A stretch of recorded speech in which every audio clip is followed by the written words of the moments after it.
नमस्कार, आप देख रहे हैं बिग फाइट लाइव। आपके साथ मैं श्वेता मिश्रा अवस्थी। बिहार विधानसभा की 121 सीटों पर पहले चरण की वोटिंग 6 नवंबर को होगी और पहले फेज की चुनाव प्रचार का शोर आज थम चुका है।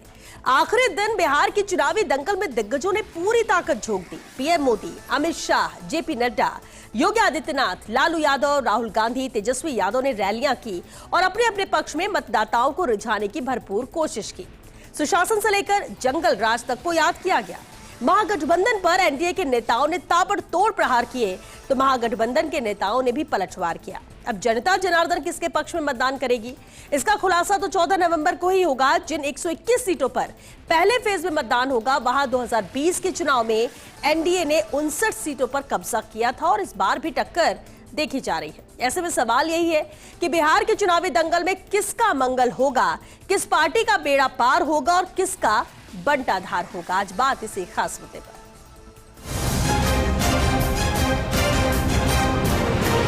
लाखों करोड़ों का भ्रष्टाचार करने वाले लालू और राहुल की पार्टी बिहार का भला कर सकती है क्या?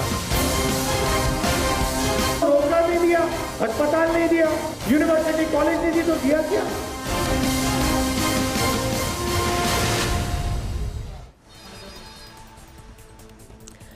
और चले इस खास मुद्दे पर चर्चा के लिए खास मेहमान हमारे साथ जुड़ चुके हैं। सबसे पहले उनसे रूबरू करा देते हैं आपको। हमारे साथ चर्चा में मौजूद है बीजेपी से अटल खंडेलवाल जी, कांग्रेस से हमारे साथ पौरुष भारद्वाज जी हैं और साथ ही राजनीतिक विश्लेषक योगेंद्र गुप्ता जी भी चर्चा में शामिल हुए। आप सभी का बहुत स्वागत है। बेहद अहम मुद्दा है और शुरुआत मैं अटल जी आपसे ही करना चाहूंगी, क्योंकि बिहार के चुनाव बेहद अहम है और जिन 121 सीटों की हम बात कर रहे हैं, फर्स्ट फेज यानी 6 तारीख को इसे लेकर वोटिंग होनी है। इस बार नजर आता है एनडीए वर्सेस महागठबंधन। ये मुकाबला कितना मजबूत या कितनी कड़ी टक्कर के तौर पर आप मानते हैं, या ये चुनाव विरासत और वादों को लेकर मानेंगे? देखिए, ऐसा है कि जो बिहार चुनाव है वो बेसिकली अभी विकास के दौर से गुजर रहा है बिहार, और ये चुनाव भी उसी दौर का है। लोग, जो जनता है वो ये देख रही है कि भी नीतीश सरकार के अंदर बिहार में विगत 20 सालों के अंदर क्या हुआ। और निश्चित रूप से मैं आपको बताना चाहूँगा कि यदि अपन बिजली की पर व्यक्ति खपत भी देखें तो 2005 के अंदर वो 70 यूनिट थी, वो अभी 375 यूनिट हो चुकी है।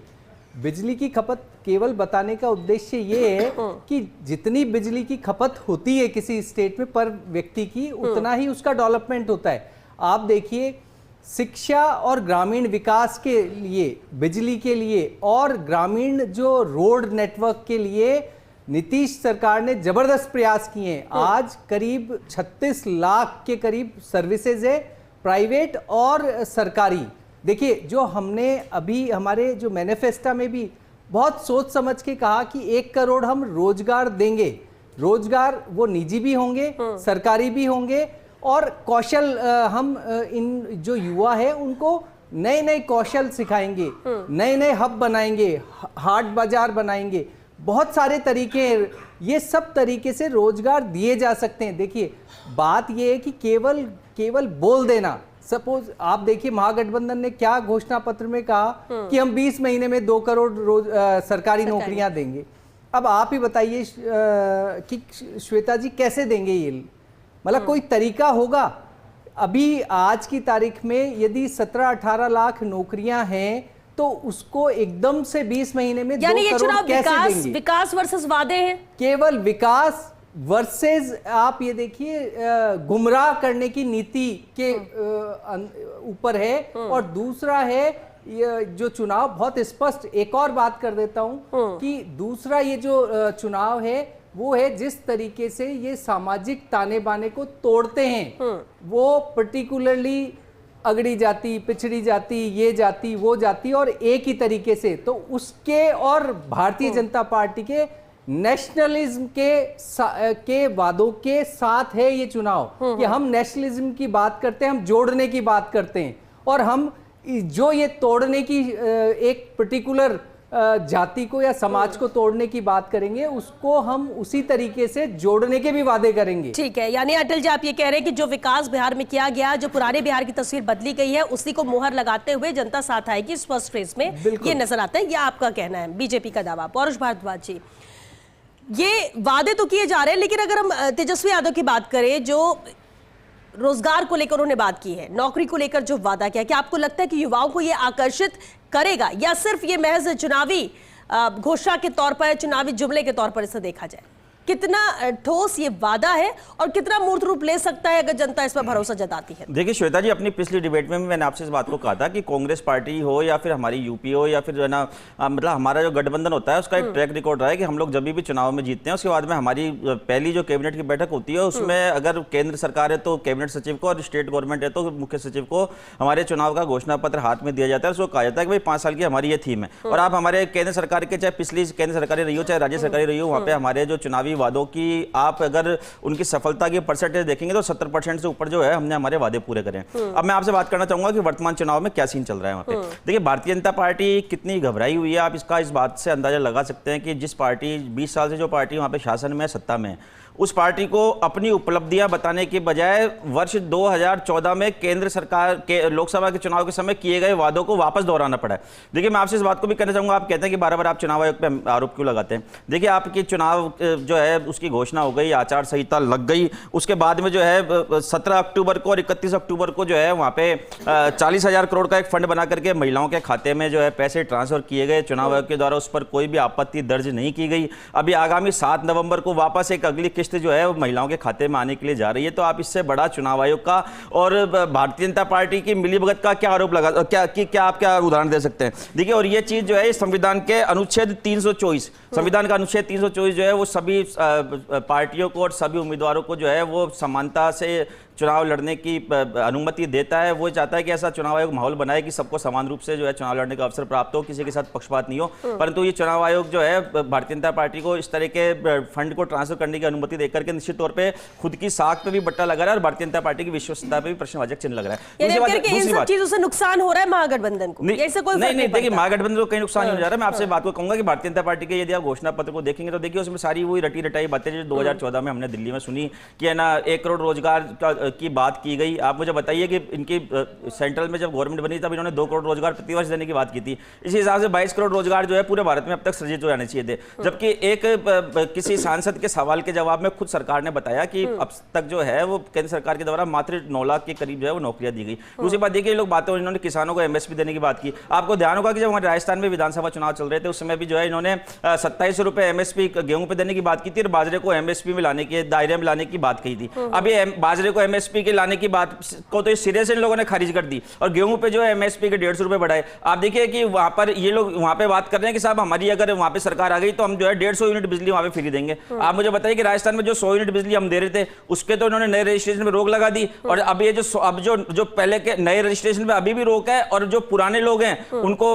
मजबूर किया जा रहा है कि भाई आप अपने घर की छत पे जो है वो आप सौर पैनल लगाओगे तब जाकर के जो है आपको 150 यूनिट बिजली दी जाएगी। तो मैं इस तरह से कहना चाहूंगा कि अनेकों बातें इस तरह की इन्होंने वहां पे 50 लाख जो है लोगों को घर देने की बात की। आपको ध्यान होगा प्रधानमंत्री जी का वादा था कि मैं 2022 तक जो है हर सर पे छत दूंगा। क्या हुआ हर सर पे छत का? क्या आज भारत जो है वो ऐसे लोगों से मुक्त हो चुका है कि जो बिना घर के सड़कों पे रह रहे हैं? नहीं है चीजें। इस बात को हम भी समझते हैं। और देखिए बिहार के और उत्तर प्रदेश की जनता की बात की जाए तो पूरे भारत में राजनीतिक तौर पर परिपक्व और जागरूक जनता अगर कहीं की मानी जाती है तो उत्तर प्रदेश की और बिहार की जनता मानी जाती है। और बिहार की जनता उत्तर प्रदेश से इस मामले में आगे निश्चित तौर पर वो इस बात के फर्क को समझती है कि उनका भला कहां पे होने वाला है, क्या होने वाला है। और मैंने आपसे वापस इस बात को दोहराना चाहूंगा, देखिए कि अगर भारतीय जनता पार्टी की सरकार ने वहां पे 20 साल में अगर कोई काम किया होता तो आज श्वेता जी देखिए निश्चित तौर पे आज इनको किसी घोषणा पत्र की जरूरत नहीं पड़ती, इनको आज विपक्षी पार्टियों पे किसी तरह का कोई आरोप लगाने की जरूरत नहीं पड़ती। और इस भाषा और दूसरी बात देखिए मैं इस बात को भी कहना चाहूंगा कि देखिए भाषा का स्तर वहां पे चुनाव में क्या हो गया। देश के प्रधानमंत्री जी कह रहे हैं कि भाई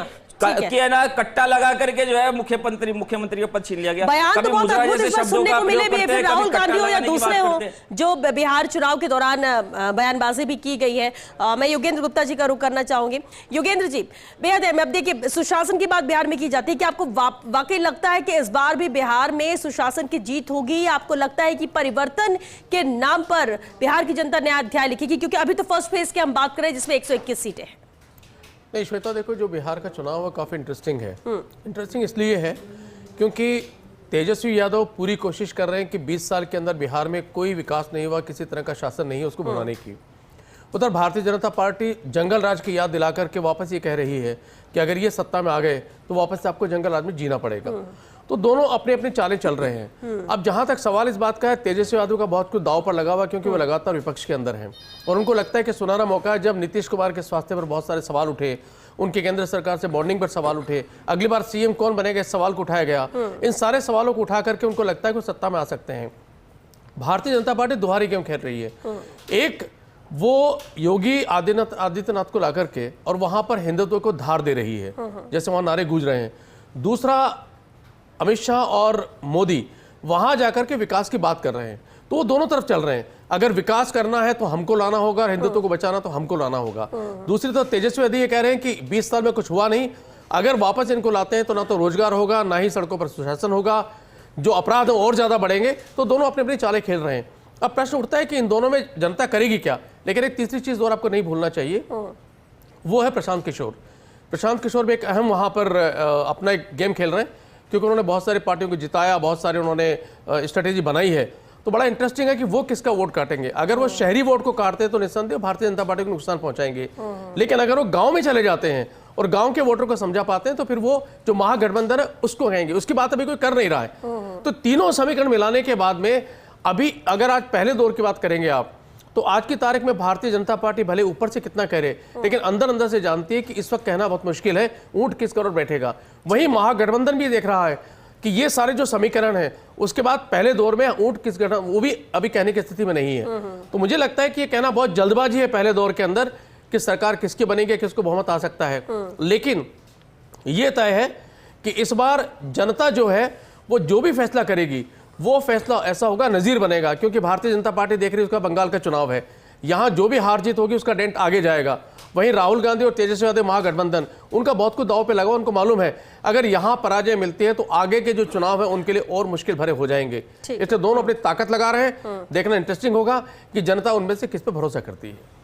ठीक है, अदिति नागर भी बात जुड़ चुके हैं दिल्ली न्यूज एडिटर। अदिति, बेहद अहम है बिहार का चुनाव और हमेशा से ही रहता है, बेहद दिलचस्प चुनाव प्रचार भी जो कि अब थम चुका है फर्स्ट फेज के लिए। सवाल मेरा ये कि सुशासन वर्सेस जंगल राज, ये बयानों में नजर आता है, लगातार जो प्रचार प्रसार किया जा रहा था, क्या वाकई में ये जो 2 दशक सरकार रही है उसके लिए इस बार चैलेंजिंग होने वाला है, या वाकई में 20 साल पहले का जो बिहार था वो आज भी लोगों के जहन में जिंदा है कि बिहार की तस्वीर क्या थी, क्या हम वापस वैसा बनाने की बात होगी अगर हम कुछ बदलाव करते हैं? तो क्या ये डर भी है, या जो सरकार है उससे संतुष्ट वहां की जनता नजर? आपका एनालिसिस क्या कहता है इसे लेकर? होकर आई तो मैं जो कहूंगी, मैं जो आंखों देखा हाल है श्वेता, मैं आपको बताती हूँ। ठीक, पहली बात तो ये मैं किसी को सुन रही थी, उन्होंने कहा कि बिहार और यूपी की जनता बहुत स्मार्ट होती है। वो मैंने कल देखा, सुना, समझा, उनसे बातचीत करी। दूसरी बात है कि कांग्रेस ये कह रही है कि बयानबाजी, तो वो बयानबाजी और ये तमाम जो चुनाव प्रचार बयानबाजी तो बहुत बाद में आते हैं। चुनाव लड़ने के लिए चाहिए स्ट्रैटेजी। मैं कांग्रेस की बात पे बाद में आऊंगी, लेकिन मैं आपको रियलिटी बता देती हूँ। मैं जब अलग अलग इलाकों में गई तो एक बात साफ है कि बिहार की जनता बहुत स्मार्ट है। उनको, और ये एक शोध का विषय है श्वेता, कि बिहार में, मैं 2020 में भी चुनाव में गई थी, तब एंटी इनकम्बेंसी देखी थी नीतीश कुमार को लेकर, लेकिन इस बार एंटी इनकम्बेंसी नहीं है। जब मैं दिल्ली में नेताओं से मिलती थी हालिया में, बड़े नेताओं से बीजेपी के, तो मुझे समझ में नहीं आता था कि ये नीतीश कुमार को इतना सपोर्ट क्यों कर रहे हैं। तो जब मैं खुद जमीन पे गई तो मुझे रियलाइज हुआ कि फिलहाल जनता नीतीश कुमार के लिए जीरो एक तो एंटी इनकम्बेंसी है। और ऐसा क्या रहा होगा जंगल राज में, क्या आज भी मैंने खुद महिलाओं से बात की, बच्चों से बात की, युवाओं से बात की, बुजुर्गों से बात की, सबने कहा भैया हमें नहीं चाहिए, अगर 10 करोड़ भी तेजस्वी दे रहे हैं तो हमें तो ये आजादी चाहिए जिसमें हम रात को 12 बजे भी सड़कों पे घूम सकें। इसीलिए मेरा सवाल कई बीजेपी के नेताओं से था कि कब तक आप जंगल राज के नाम के नीचे चुनाव वोट लेते रहेंगे।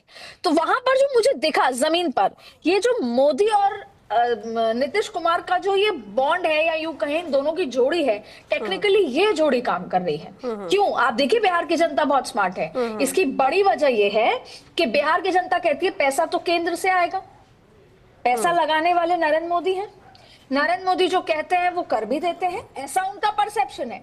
और दूसरा, चेहरा तो हमें अपना लोकल चाहिए, क्योंकि वो जात पे भी मानते हैं। तो ये विकास और जाति का मॉडल चल रहा है यहाँ पर। अक्सर ये बात कही जाती है कि विकास आगे बढ़ेगा या जाति आगे बढ़ेगी।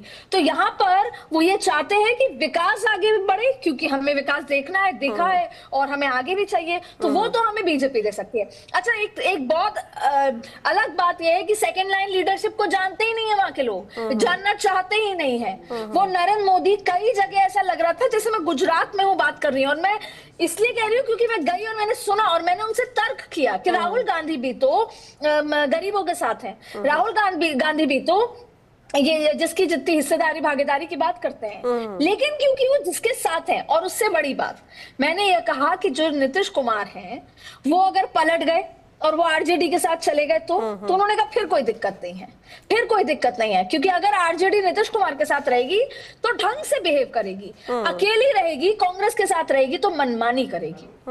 तो ये ज्यादातर जगह था, कुछ युवा थे, युवाओं का ये मानना था, कुछ युवा ऐसे थे जिनका ये मानना था, और उसमें वो पूरे पटना में बहुत अच्छी संख्या हो सकती है जिनका ये मानना था 20 साल दे दिए हैं हमने, और अब हो सकता है तेजस्वी जो कह रहे हो उसका 20% कर दे और युवाओं की नौकरियां या कुछ चिंता हो जाए। ठीक है आदित्य, आपने जो ग्राउंड से जो जानकारी मिली वो आपने सच की, एक कमेंट जरूर ले लेते हैं पौरुष जी।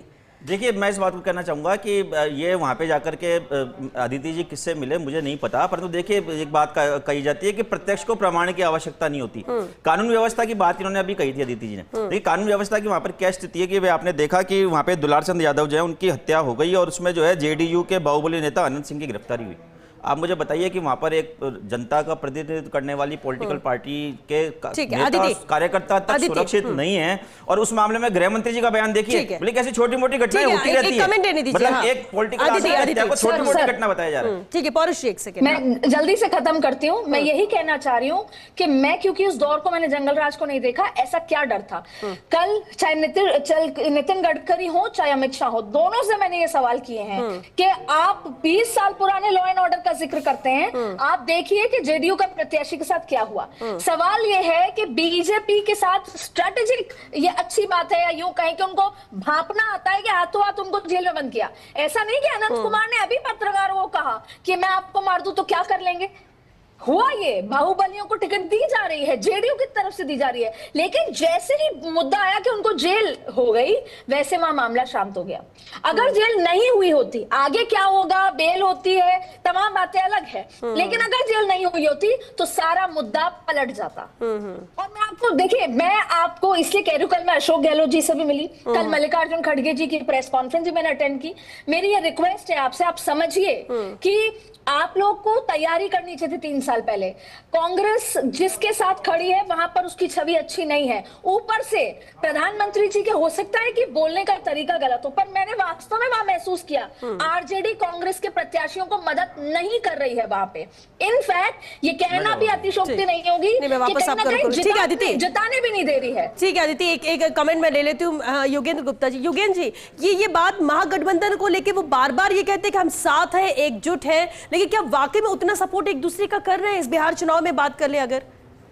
नहीं, देखो श्वेता, आपने देखा होगा शुरू में भी कि जब टिकट का बंटवारा हुआ था उस समय भी काफी विरोधाभास सामने आया। उसके बाद जब तेजस्वी को सीएम बनाने की बात आई तो निसंदेह जो नरेंद्र मोदी ने कहा कि कट्टा रख के और सीएम बने हैं, तो उनको कहने का मौका इसीलिए मिला क्योंकि सीएम पद को लेकर भी कांग्रेस सहमत नहीं थी कि तेजस्वी का नाम वहां पर घोषित किया जाए।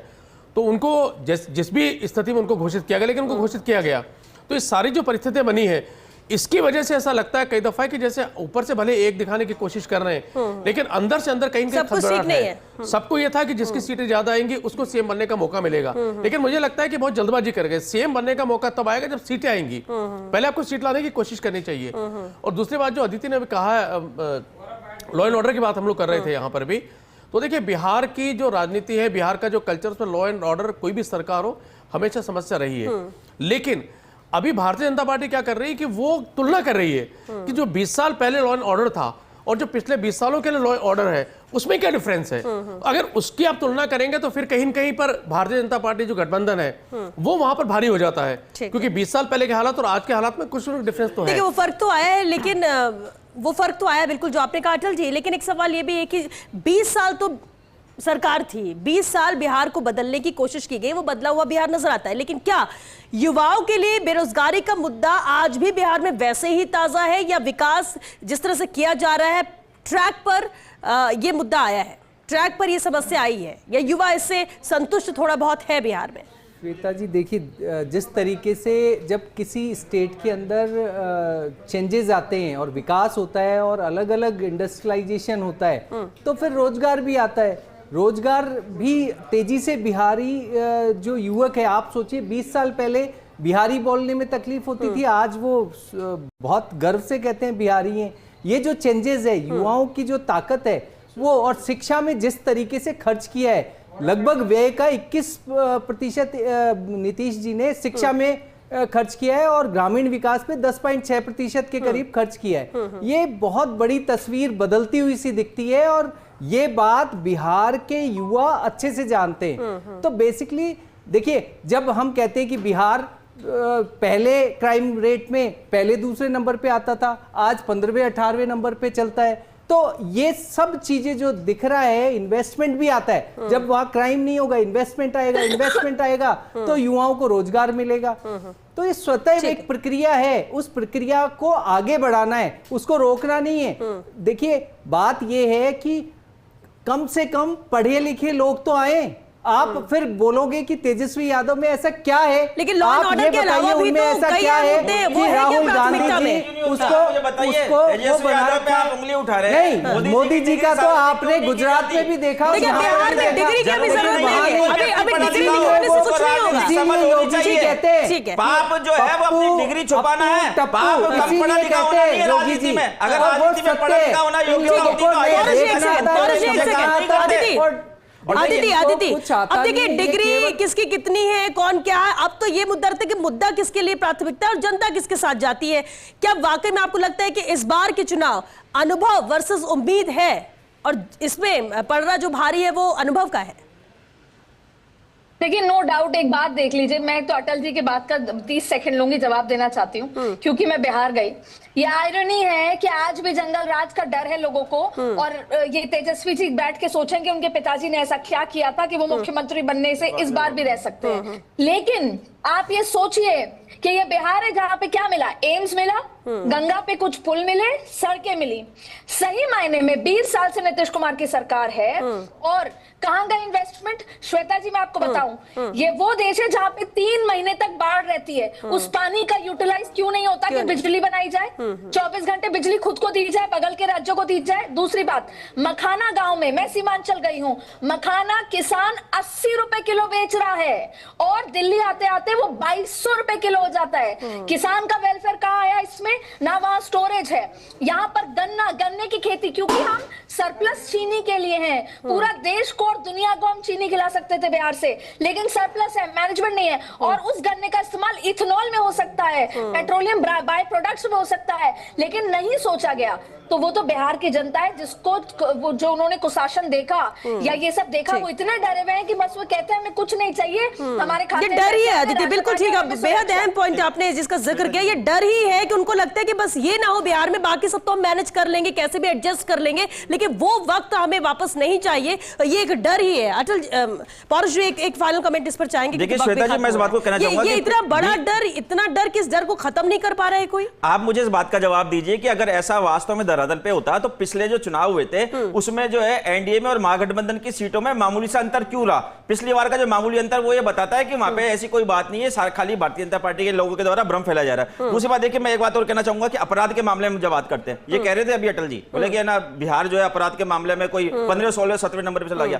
तो पहले नंबर पे कौन सा राज्य है और दूसरे नंबर पे कौन सा राज्य है? वो भी तो आप ही की भारतीय जनता पार्टी के शासित प्रदेश है ना, तो उनका भी तो नाम लीजिए। तीसरी बात मैं कहना चाहूंगा कि बेरोजगारी पे बात हो रही थी, वर्ष 2023, सुनो, वर्ष 2023 के 24 के बेरोजगारी का आंकड़े हैं 9.9% बेरोजगारी बिहार के अंदर थी। और दूसरी बात, अपराध की एक बात और कहना चाहूंगा, एडीआर की रिपोर्ट आई थी, उसमें बीजेपी के 1653 विधायकों में से 678 यानी 39% विधायक क्रिमिनल बैकग्राउंड के जानवरों का खाने वाला भी घोटाले करेगा। जनता तो आप ये चाहिए, नहीं चाहिए। एक सेकंड रुकिए, ठीक है, ठीक है, अपराध की बात करते ठीक है हैं, बहुत शर्म की बात है। पौरुष जी, ठीक है, आप भी बिहार के, एक मिनट ग्राउंड पे अटल जी, बात करो। ठीक है, आपने ये जिक्र कर रहे हैं, ठीक है कि ये जनता को ही तो तय करना है। अगर वाकई में दाग है उन नेताओं के दामन में तो नहीं देगी वोट जनता, खड़े तो कर रही है पार्टी, यही तो जनता को करना है। और आप क्या उसको अपने फेवर में कर पाए या नहीं इन प्रचार प्रसार के दौरान, ये भी बेहद अहम है। वक्त खत्म हो गया है, लास्ट कमेंट जरूर चाहेंगे योगेंद्र जी, फाइनल कमेंट। नहीं, कुल मिलाकर देखो श्वेता, अंत में होगा ये कि दोनों अपनी अपनी चालें चल रहे हैं, लेकिन सारा फैसला जनता के ऊपर है। निसंदेह जहां बात विकास की होनी चाहिए थी, वहां रोजगार की होनी चाहिए थी, बात किसी और मुद्दे की होनी चाहिए। कुल मिलाकर अंत में कानून व्यवस्था के ऊपर ये सारा सिमट जाएगा और उसके बाद जनता को डिसाइड करना होगा कि उससे कौन सा राज चाहिए। वो भारतीय जनता पार्टी के वादों भरोसा करती है या फिर उसे लगता है कि यार लालू यादव की जो अगली पीढ़ी है तेजस्वी, वो अब वो पीढ़ी नहीं है और आकर के इस बिहार को बदल सकती है। ये इंटरेस्टिंग होगा देखना। चलिए ठीक है, क्योंकि वक्त भी खत्म हो चुका। बहुत शुक्रिया आप सभी का इस चर्चा में शामिल होने के लिए। देखिए बेहद अहम, बेहद दिलचस्प होते हैं बिहार के चुनाव। 2 फेज में चुनाव होना है। 6 तारीख को पहला चरण है और 11 तारीख को दूसरा। 6 तारीख को 121 सीटें हैं, बेहद अहम है। लगातार प्रचार प्रसार का शोर था, आज वो थम चुका है। लेकिन सवाल यही कि जब 20 साल तक किसी ने शासन किया हो तो क्या उसके बाद जनता उसे दोबारा मौका देती है, या फिर जिन्हें 20 साल तक मौका नहीं मिला है क्या जनता उन्हें मौका देगी? और क्या वाकई में जिस जंगल राज की बात की जाती है, जिस बिहार की तस्वीर का जिक्र किया जाता है, वो इतना ज्यादा खौफनाक था कि लोग उसे सोचकर सिहर उठते और कहते कि हमें बस वो नहीं चाहिए, बाकी सब में हम एडजस्ट कर लेंगे। और दूसरी अहम बात कि अगर 20 साल से आपके पास बिहार जैसा राज्य है, आप शासन कर रहे हैं, तो क्या सिर्फ law and order he maintain करना है? जिस विकास की आप बात करते हैं, क्या उस पायदान पर बिहार आगे बढ़ा है या नहीं? और अगर इस 5 साल के लिए आगे बिहार किसी को सौंपना चाहती है जनता, तो उसके लिए प्राथमिकता क्या होगी? प्रचार प्रसार कर दिया है, पार्टियों ने अपनी जिम्मेदारी निभा ली। अब देखना होगा कि जनता किसके साथ जाती है, किसका बेड़ा पार करती है। चलिए इसी के साथ बिग फाइट लाइव में फिलहाल के लिए इतना ही। नमस्कार।